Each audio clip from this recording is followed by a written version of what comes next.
Buenos días y bendiciones a todos. Gracias por estar en este lugar de reunión. Somos la Iglesia de Cristo. Un abrazo fuerte para todo el hermanito Lester. Por favor, oración inicial. Haz el favor.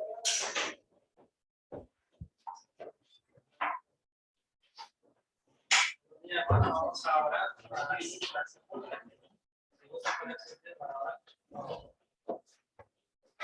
Oramos. Señor Jesús, que estás en los cielos, gracias te damos, Señor, primeramente por gracias a Dios, Señor, estamos aquí, porque hemos llegado hasta aquí para adorarte. Gracias porque estamos con la luz, visitándonos, buscando tu palabra, en hacer de ti. Pedimos, Señor, que les ilumines, Señor, a ellos para que puedan seguir adelante, afrontando cualquier problema, Señor, pequeño. A ellos, que van a nosotros, siempre nos mantengamos como adultos unidos, Señor, en este local. Pedimos que todo lo que vayamos a hacer sea para tu voluntad y tu voluntad. Todos lo pedimos. Amén. Pueden sentarse. La organización del día de hoy, domingo, vamos a tener un pequeño estudio bíblico durante la mañana, un estudio para dar comienzo un poco al estudio de la palabra. Luego iniciaremos un culto dominical de adoración a nuestro Dios y vamos a hacer oración especial por Lorena. Vamos a estar participando del pan, del vino, como la cena del Señor. Vamos a ofrendar voluntariamente también y vamos a alabar al Señor. Y mi hermano Luis Calcaño va a tener la predicación final para despedirnos de este servicio de adoración a nuestro Dios. Así que, dando inicio a este estudio bíblico, hemos venido ya semanas tras semanas estudiando la casa del siervo de Dios. Voy a hacer un breve resumen para entrar en la casa que vamos a estudiar hoy. Empezábamos por la casa de Noé. Noé estaba viviendo un momento difícil en la tierra, ya que la humanidad entera se había desviado y no estaba escuchando ni oyendo a la voz de Dios.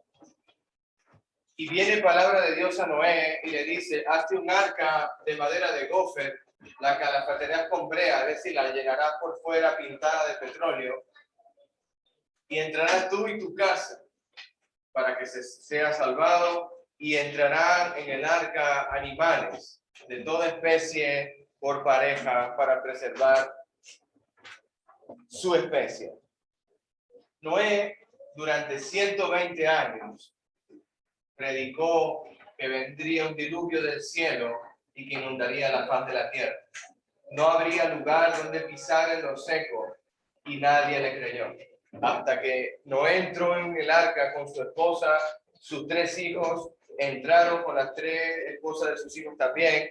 Esas 8 personas vieron desde la cubierta cómo Dios inundaba con cataratas del cielo y desde la tierra toda la creación, y todo murió. ¿Por qué hablamos de la casa del siervo de Dios?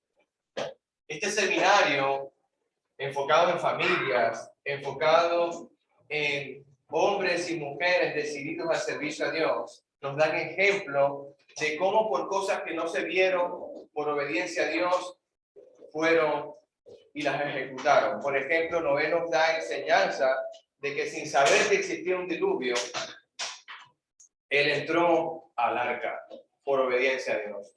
Y hay un pacto muy hermoso en Génesis, que Dios puso un arco en las nubes, y cuando Dios ve el arco iris de colores, se va a acordar de no hacer más daño a la tierra en cuanto a aguas del diluvio. Luego pasamos a la casa del padre Abraham. El padre Abraham, aquel hombre que le entregaron grandes y hermosas promesas, como decía la palabra de Dios en Abraham: en tu simiente, en tu descendencia serán benditas todas las naciones de la tierra. usted es parte de la bendición. Y ahí es donde yo empiezo mi estudio, porque en esta mañana cada uno de nosotros estamos bajo la bendición de la promesa del Padre Abraham. En ti, Abraham, serán benditas todas las familias de la tierra. No un pueblo escogido, no está hablando Dios de solo el pueblo de Israel, no está hablando Dios solamente de la tribu de Judá, de Benjamín, de los hijos de Jacob. Abraham, en ti serán benditas todas las naciones de la tierra. Y hoy hay muchas familias aquí reunidas. Hay familias que quizás lo saben o quizás no lo saben, pero yo quiero decirle que según la palabra, nosotros somos la descendencia del Padre Abraham. Somos esa arena del mar que le dijo Dios, Abraham, tu descendencia, tú ves esta arena del mar, así será. Abraham, tú puedes ver el cielo, cuéntame las estrellas, Abraham, así será tu descendencia. Esa es la casa de Abraham, un hombre de fe, un hombre que inclusive puso en un altar a su propio hijo por voluntad de Dios, a punto de matarlo. Abraham, sí, padre, ofréceme a tu hijo Isaac, tu único, al que ama verdaderamente. Y Abraham tomó la leña, tomó el fuego y tomó el muchacho y empezaron a caminar a una montaña. Y el hijo le pregunta al padre, papá, dime hijo, aquí está la leña, aquí está el fuego, ¿dónde está el cordero para sacrificarle a Dios? El padre no le respondió, hijo, tú eres el cordero. No, el padre respondió, nuestro Señor nos proveerá del cordero. Cuando Abraham ató al muchacho, por eso es que se llama el padre de la fe, hermanos. Por eso es que se le reconoce a Abraham como el hombre amigo de Dios, que caminó con Dios, que anduvo con Dios. Puso el muchacho en el altar, sacó una daga para degollarlo y el Dios le dijo, Abraham, detente. Ya conozco tu fe. Ya conozco tu fe. Y yo meditaba en Abraham. ¿Qué padre es capaz de amarrar a su propio hijo? ¿Qué padre es capaz de sacar una daga y por voluntad de Dios ofrecérselo a Dios? El padre Abraham. ¿Qué está pasando en la mente de Abraham? ¿Qué está sucediendo con Abraham?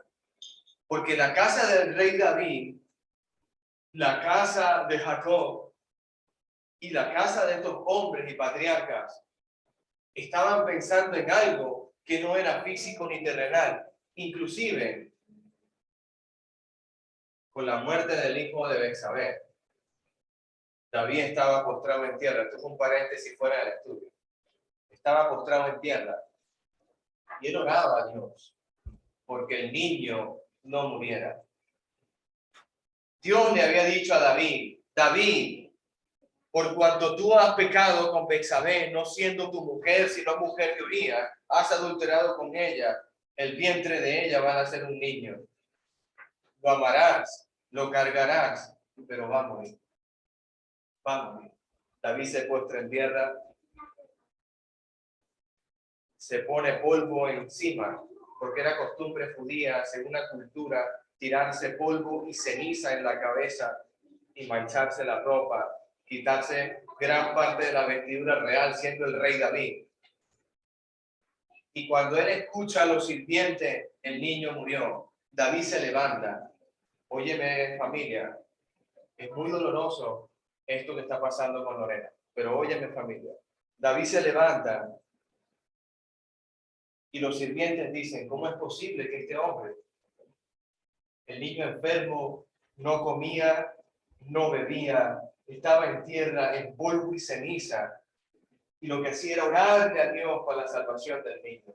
Cuando el niño muere, se levanta, se ha bañado, se ha cambiado de ropa, está comiendo. David está loco. ¿Por qué actúa así? ¿Saben cuál fue la respuesta de David según la palabra de Dios? Sirvientes, familia, casa. Yo sé dónde está el niño. Y a dónde está él, voy yo. Mira el corazón de David. Pensando en lo espiritual, los patriarcas pensando en la vida eterna. Y eso es lo que yo hoy quiero pensar, porque esta mujer que está ahí, llamada Ruth, transcurre en un periodo sumamente terrible de la palabra. Y hoy nos va a enseñar Ruth el dolor, nos va a enseñar ella cómo seguir caminando cuando pensamos que la vida no tiene sentido. La historia de Ruth, voy a leer. La historia de Ruth transcurre en un momento durante el periodo de jueces. Le explico una cosa. Cuando empieza la tierra nueva con Noé, el pueblo de Dios le dijo a Dios y le dijo a Samuel, Señor, danos un rey. Y yo pregunto, ¿quién es el rey de reyes? ¿Y quién es el señor de señores? Dios. Y el pueblo le dijo a Samuel, profeta Samuel, danos un rey. Es decir, le estaban diciendo al mismo profeta, no queremos que nos gobierne Dios, no queremos que Dios sea nuestro rey, no queremos que Él sea nuestro líder y nuestra guía. Danos un rey terrenal. Samuel lloró tanto, Samuel se amargó tanto, que tuvo que venir palabra de Dios a Samuel a decirle, Samuel, no llores más, dales a ellos un rey. Pero antes de que empezase a gobernar el primer rey Saúl, este era el tiempo que estaban viviendo. Cuando estaba el pueblo rogándole a Dios por medio de Samuel un rey terrenal, este era el tiempo de los jueces. Dice la palabra, abro comillas ahí porque es parte del texto bíblico, en Jueces 17:6. Cada uno hacía lo que bien le parecía. Abre la escritura, abre la Biblia de Dios. Vamos al libro de Jueces. Vamos al libro de Jueces. 17, versículo 6. Dice la palabra, en esos días en Israel no tenía un rey. Cada uno hacía lo que le parecía correcto según su propio criterio. Ella está viviendo un momento muy terrible porque se cree que no hay dirección de Dios en este mundo. El libro de Ruth, justo después del libro de los jueces, es el que vamos a estar estudiando, te puedes ubicar allí, lo tienes en pantalla también. Y vamos a empezar, dice la palabra de Dios. Aconteció que en aquellos días gobernaban los jueces, que hubo hambre en la tierra, y un varón de Belén, de Judá, fue a morar en los campos de los moabitas. Moab significa moabita. Y él y su mujer y sus 2 hijos. Versículo 1 nos está diciendo el tamaño de la familia. El tamaño. El nombre de ese varón es Elimelech y su mujer Noemí. Y los 2 nombres de sus hijos eran Malón y Kelión, afrateos de Belén de Judá, y llegaron pues a los campos de Moab y se quedaron allí. Elimelech, Noemí, Malón y Kelión, 4 en familia. Había un gran hambre en Belén y los obligó a emigrar a otra nación. Cualquier parecido con la realidad, hermanos, es pura coincidencia. Los obligó a emigrar a otro país por culpa del hambre, por culpa de cualquier situación que estaba pasando ahí. Me decía Gaby ayer, no sé dónde está, no la veo. Me decía Gaby ayer que las aflicciones de Job,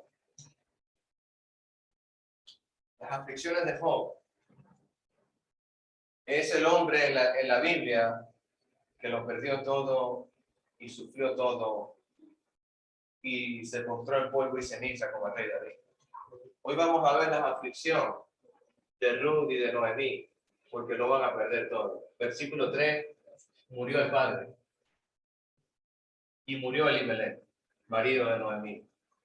¿Qué pasa por la cabeza de Noemí? Empezamos a entender a gente de la Biblia, porque para nosotros es un gran ejemplo saber cómo puedo yo seguir caminando hoy día aquí en Madrid, habiendo perdido a una mujer tan hermosa como ella. Yo necesito entender a Noemí para entenderme a mí. Necesito escuchar de la voz de Noemí, de la voz de Ruth, mujeres enfrentadas al dolor, los cuales tomaron para sí mujeres moabitas. Malón y Kelión fueron a Moab a tomar mujeres. El nombre de una era Orfa y el de la otra se llamaba Ruth, y habitaron allí unos 10 años. 10 años estando Noemí sola, 10 años con Malón y Kelión su hijo, y estaba Orfa y estaba Ruth, ya no estaba Elimelech. Versículo 5. Murieron también los dos hijos de Noemí, Malón y Kelión, quedando así la mujer desamparada de sus dos hijos y de su marido. Terrible como Job es Noemí. ¿Tú crees que la vida termina en el verso 5? Yo cuando leí este pasaje y meditaba en él, y yo decía en mi corazón, ¿qué está pensando Noemí para seguir adelante con Elimelech, su esposo muerto, con Malón y Kelión, sus únicos hijos muertos? ¿Qué pasa por la mente de una mujer de Dios escrita en el canon bíblico? Porque esto está escrito aquí y es palabra de Dios. Y Dios me quiere enseñar a través de Noemí y de Ruth algo muy especial. Seguimos leyendo la palabra. Noemí se levantó con sus nueras, regresó a los campos de Moab, porque oyó que en el campo de Moab Jehová había visitado al pueblo para darles pan. Salió pues al lugar donde había estado con ella, sus dos nueras, y comenzaron a caminar para volverse a la tierra de Judá. Noemí lo que quiere es volver a su tierra. Noemí no quiere otra cosa que volver a Judá. Empezamos a ver cosas importantes en Noemí. Cuando ella pierde todo, empieza a pensar en Belén, empieza a pensar en Éfrata de Belén, en Judá. Versículo 8. Y Noemí dijo a sus dos nueras: andad, volvéis cada una a su casa de su madre. Hija, ya yo no tengo hijos, ustedes no pueden seguir conmigo, váyanse a su casa. Jehová haga con vosotras misericordia, como ven hecho con los muertos conmigo. Ellas han guardado luto con Noemí. Ellas han estado con Noemí con la pérdida de Malón y Kelión. Yo le decía a Ale, no estés solo. No es bueno estar solo. Esto es un momento para no estar solo, no aislarse. Y es necesario recordar. Versículo 9. Os conceda Jehová que halléis descanso, cada una en casa de su marido. Y luego las besó, y ellas alzaron su voz y lloraron. Y cuando les dijeron, ciertamente nosotras iremos contigo a tu pueblo, ellas estaban dispuestas a seguir con Noemí, aunque no tuviese Malón y Kelión con ellas. Y dijeron, vamos a ver qué dicen, ciertamente nosotros iremos. Y Noemí respondió, volveos, hijas mías, vuelvan, hijas mías. ¿Para qué habéis de ir conmigo? ¿Tengo yo más hijos en el vientre que puedan dar vuestros maridos? No tengo más. Volveos, hijas mías, idos, porque ya yo soy vieja para tener marido. Y aunque dijese esperanza tengo, soy todavía joven para tener otro hijo, significa esperanza tengo. Y esta noche tuviese marido, tuviese con él esta noche inclusive, y le diese luz a un hijo. Mira el 13. ¿Habéis vosotras de esperar hasta que fuesen grandes? ¿Habéis quedado sin casar por amor a ellos? No, hijas mías, mayor amargura tengo yo por vosotras, pues la mano de Jehová ha salido contra mí. Yo me voy a mi casa porque Dios está contra mí. Empiezo a entender el corazón de Noemí. Empiezo a entender mi propio corazón. Noemí no es Dios. Noemí es como yo. Piensa terrenal, siente terrenal, está sobre los pies en tierra, ha perdido a su esposo y sus hijos. Dios está contra mí. Dios me ha hecho esto. A veces le echamos la culpa a Dios. Seguimos leyendo la palabra. Vamos a entender a Noemí. Ellas alzaron otra vez la voz llorando y Orfa besó a su suegra y Ruth se quedó con ella. Y Noemí dijo, he aquí tu cuñada se ha vuelto al pueblo y a sus dioses. La palabra Dios es en minúscula porque no es Jehová de los ejércitos. Vuélvete tras tú ella. Versículo 16. Entra en acción, en escena, una mujer que hoy nos trae ánimo. Una mujer que hoy nos va a dar un pedacito de cómo es Dios. Y respondió Ruth, la moabita, no me ruegues que te deje, ni que me aparte de ti, porque donde quiera que tú fueras, iré yo.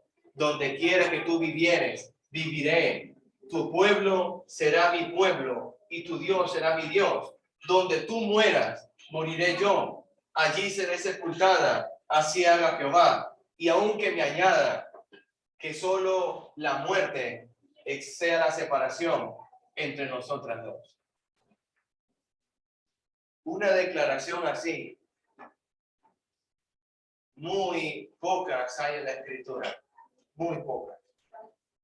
Donde una mujer que no es sanguínea con la otra, donde una mujer muy joven le dice a su propia suegra estas hermosas palabras.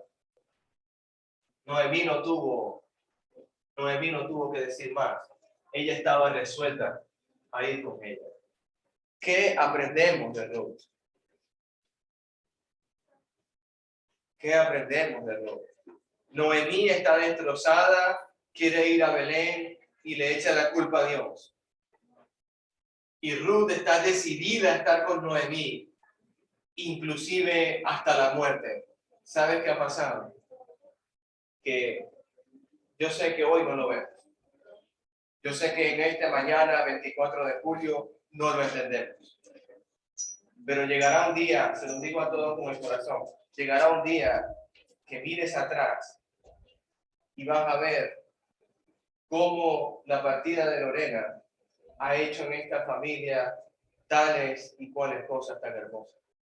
Porque la partida de Elimelech, la partida de Malón y Kelión, hacen que Dios envíe a Ruth en consolación con Noemí. Pero es que el final de esto es que Dios nunca nos va a desamparar y Dios va a proveer, porque Dios es el proveedor, Dios es providencia divina, Dios siempre nunca va a dejar a su pueblo solo, nunca va a desamparar a las familias. Tenía Noemí un pariente de su marido y el nombre de esa familia es Elimelech, el cual se llamaba Boaz. Yo, investigando un poco a Boaz y entendiendo un poco la cultura judía, de lo que significa la redención, de lo que significa el pariente cercano, de lo que significa en la cultura del Levítico el comprender qué significaba este texto, porque no lo entendía. Según el Levítico, Dios había ordenado que si el esposo muere, el familiar cercano podría redimir, rescatar a la viuda, porque la viuda era desamparada, no tenía trabajo, no podía sustentar casa y lo que quedaba era de ella, era una pobreza. Y me acordé de Cristo estando en el santuario de Dios, estando en el templo, y se acercó una viuda muy pobre y echó 2 blancas en el arca de la ofrenda. Y yo decía, esa viuda pobre no fue redimida. Pero vamos a ver cómo Noemí, a través de Ruth y a través de Boaz, van a ver la gloria de Dios. He sabido todo lo que has hecho con tu suegra. Está hablando Boaz, hermano, en el versículo 11. He sabido todo lo que has hecho con tu suegra después de la muerte de tu marido. Y que dejando a tu padre y a tu madre y la tierra donde naciste, has venido a un pueblo que no conocías antes. Versículo 12. Jehová te recompense tu obra, porque no abandonaste a Noemí, porque consolaste a Noemí, porque le dijiste que morirías con ella, porque sabías que era una mujer desamparada, viuda, con mucho dolor, y tú, Ruth, no la has dejado sola. Jehová recompense tu obra. Empieza vos a hablar en caminos de la parte espiritual y tu remuneración sea cumplida de Jehová Dios de Israel.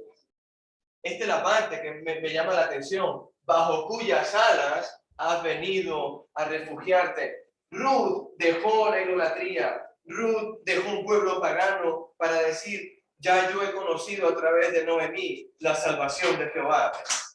Donde tú mueras voy a morir yo.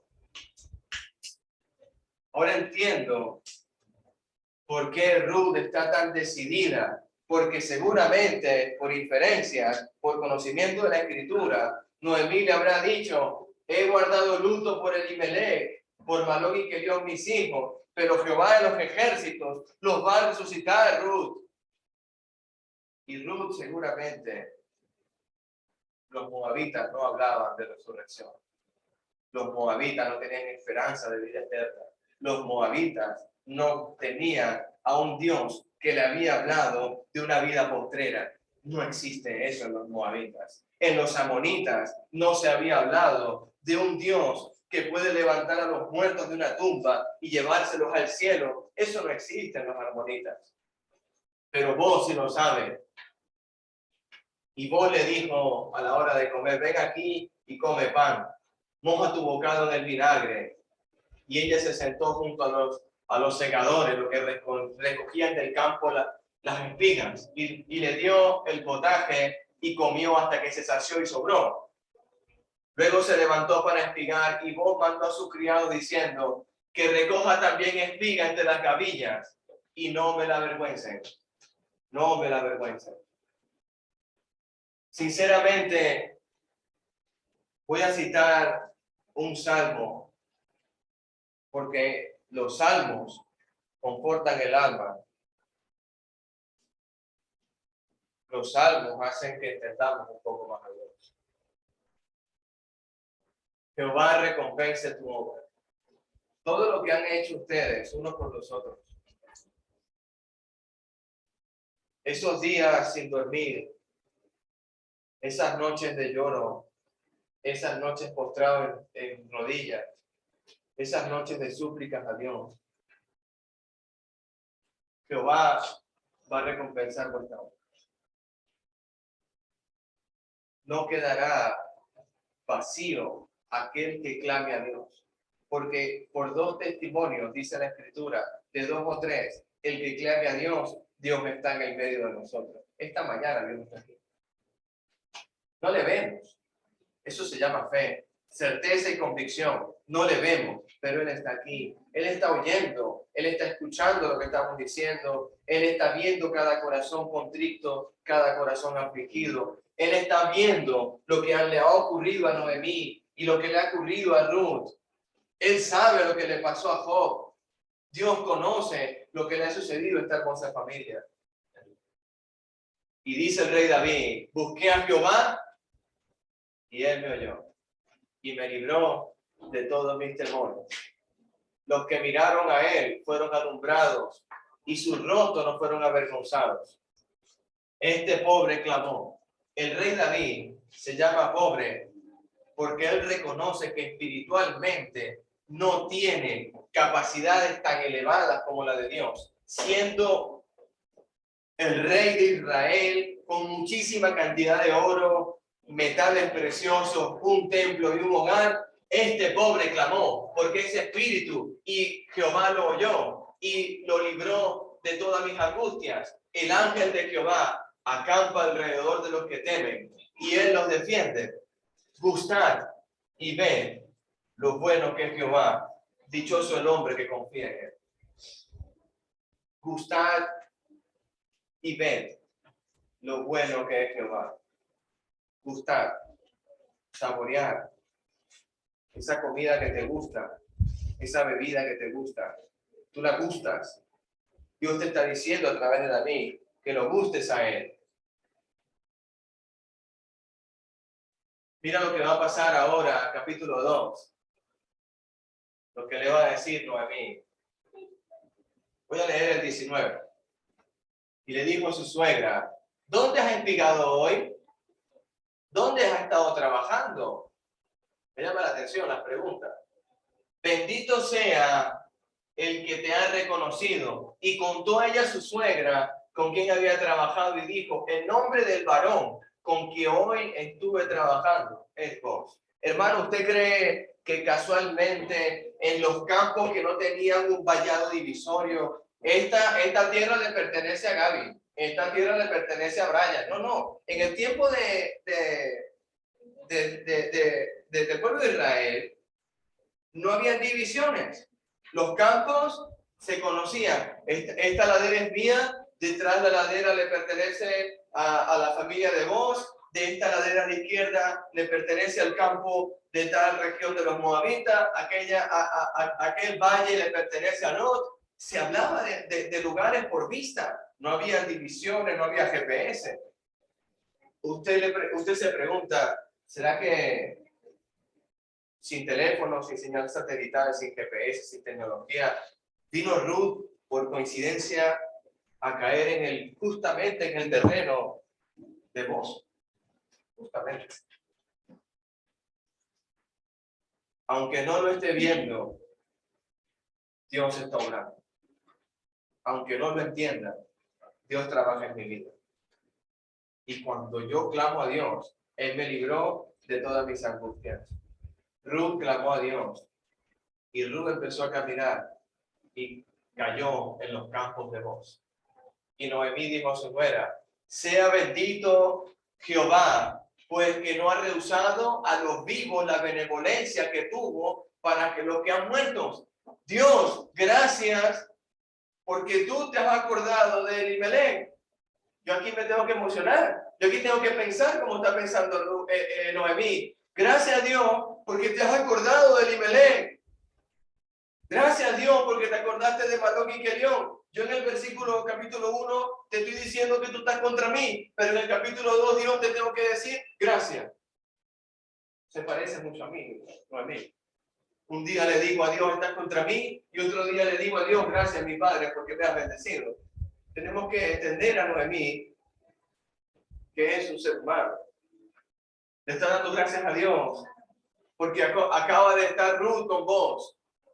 Y después dijo Noemí, nuestro pariente es aquel varón, uno de los que no puede.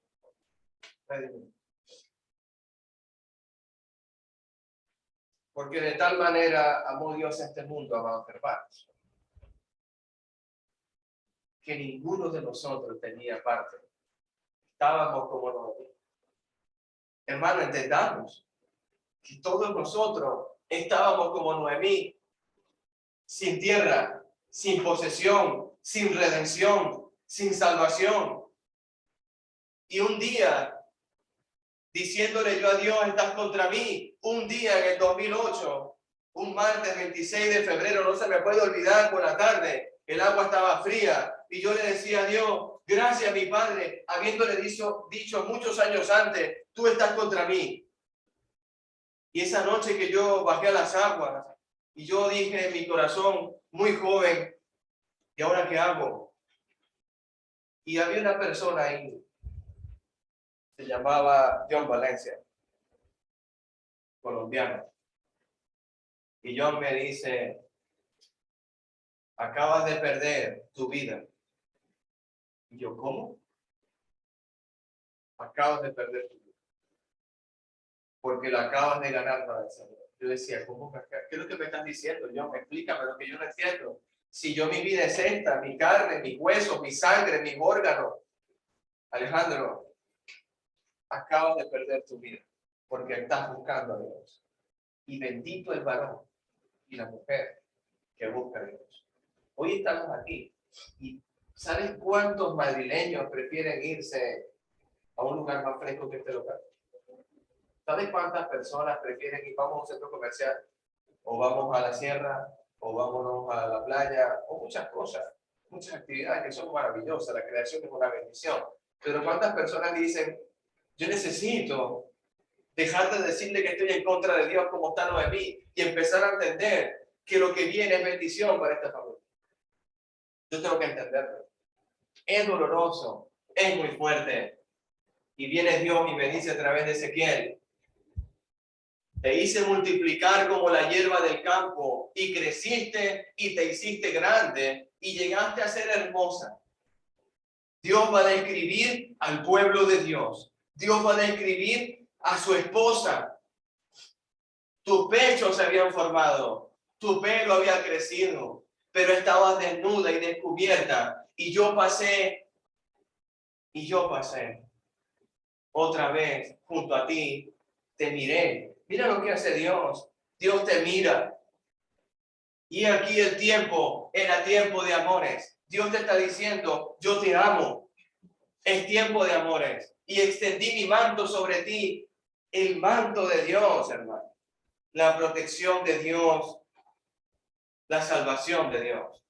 Cubrí tu desnudez. Ubícate en el huerto del Edén. Me escondí. ¿Dónde estás, Adán? Yo me escondí.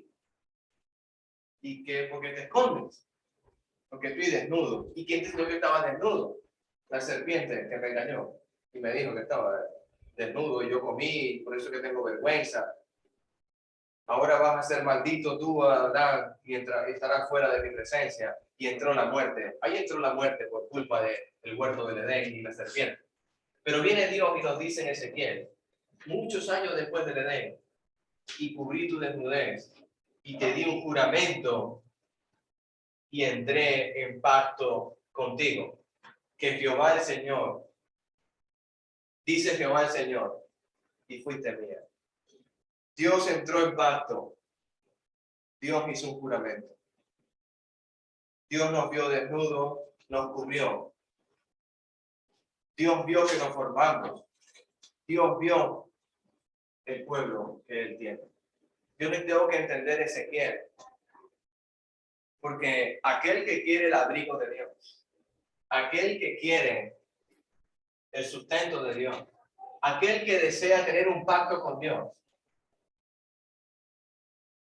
así como lo hizo con Abraham. Abraham, sí, mi Señor, haré pacto contigo. Oigo, Padre, dime, en tu simiente serán benditas todas las naciones de la tierra. Y viene Dios y dice en Ezequiel, haré pacto con mi esposa. Y la esposa es la iglesia del Señor. Bendito sea Jehová. Bendito seas tú, Jehová, hija mía. Has hecho mejor tu postrer bondad que la primera. No yendo en busca de jóvenes, sean pobres o ricos. Ahora pues no temas, hija mía. Yo haré contigo lo que tú digas, pues toda la gente de mi pueblo sabe que eres mujer virtuosa. No podemos olvidar nunca cómo era Lorena. Lo poco que pude compartir con ella, yo leo este versículo y Dios ha visto en ella algo hermoso, ha visto en cada uno de ustedes algo hermoso. No todos somos tan valientes para servir a Dios, pero ella es una. No todos somos tan guerreros para decirle a la gran corriente de este mundo que sirve a dioses paganos y a Satanás y decirle, yo sirvo a Dios. Nada más hermoso que salir de tu hogar y que tu mamá te diga, hijo, hija, que el Señor te bendiga. Eso no se habla aquí. Nada más hermoso que estar en una casa y venga el niño o la niña y entre por la puerta, mamá, bendición. Somos bienaventurados. Usted está en una tierra donde la cultura no se habla de Dios. Usted está en un lugar donde el niño no pide la bendición, donde los padres no bendicen a sus hijos, donde no se busca a Dios. Y me han dicho muchas veces que eso es para los viejos. Y yo digo, pero eso es para la vida eterna. Y para los jóvenes también. Y para los jóvenes también. Mira el final de toda esta historia, el cual, voy a leer el 15, el cual será restaurador de tu alma y sostendrá tu vejez, pues tu nuera, que te ama, ha dado a luz, lo ha dado a luz, y ella es de más valor para ti que 7 hijos. Dios envió a Ruth en consuelo, en amor, y vale mucho para Noemí. Y tomando Noemí el hijo, lo puso en su regazo, y él fue su haya. Y dijeron las vecinas diciendo, le ha nacido un hijo a Noemí. No fue del vientre de Noemí, fue del vientre de Ruth. Pero Ruth le dijo, donde tú mueras yo moriré, tu Dios será mi Dios, donde tú vayas yo iré contigo, jamás me separaré de ti, jamás. Y lo llamaron Obed. Este es el padre de nada más y nada menos que Isaí. Y usted me preguntará, ¿y quién es Isaí? Y con esto ya estamos terminando. Y aquí es donde yo quiero llegar. Allá arriba dice genealogía de Jesucristo. Y aquí es donde yo quiero llegar. Porque la casa de Noemí, afligida, angustiada, con pérdidas de Elimelech, de Malón y Kelión, con la restauración de Boaz, con Ruth, con Obed, el niño que le ha nacido a Ruth, con Boaz. Empezamos a leer este pasaje que quizás no lo entendemos antes de haber estudiado el libro de Ruth, como lo hicimos esta mañana. Libro de la genealogía de Jesucristo. Eso es Mateo capítulo 1, versículo 1. Hijo de David, hijo de Abraham, porque en Abraham serán benditas todas las naciones de la tierra. Por eso es que Abraham engendra a Isaac, Isaac engendra a Jacob, y Jacob engendra a las 12 tribus de Israel y a sus hermanos. Noemí era de la tribu de Judá, hermanito. Judá engendró a Tamar y Fares y a Sara. Fares y Sara, Herrón y Atrás. Y yo sé, ¿qué son todos estos nombres? Esta es la descendencia de Elimelech. Versículo 4. Arán engendró a Animadad, Animadad a Nazón, Nazón a Salmón. Salmón engendró a Rahab, la ramera, y a Boaz. Aparece Boaz. Y Boaz engendró con Ruth. Fíjate que ya no es el único pasaje que esta hermosa mujer está en la genealogía del maestro.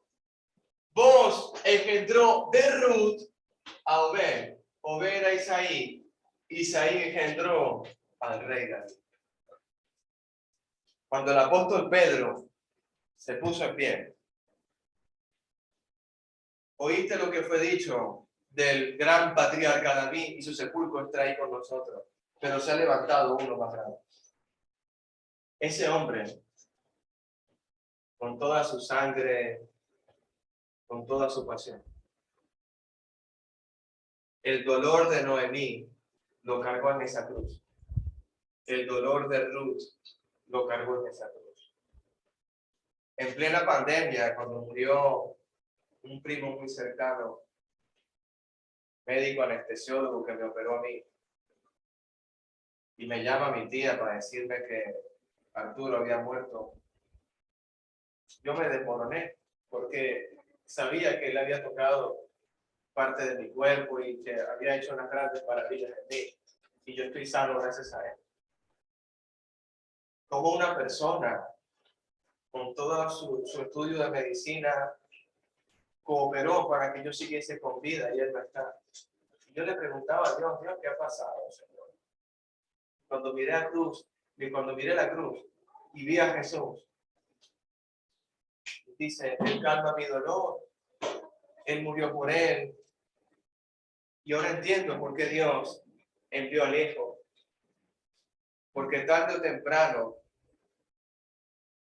no solamente Arturo, no solamente Lorena, no solamente todas las personas que amamos, todos vamos a partir.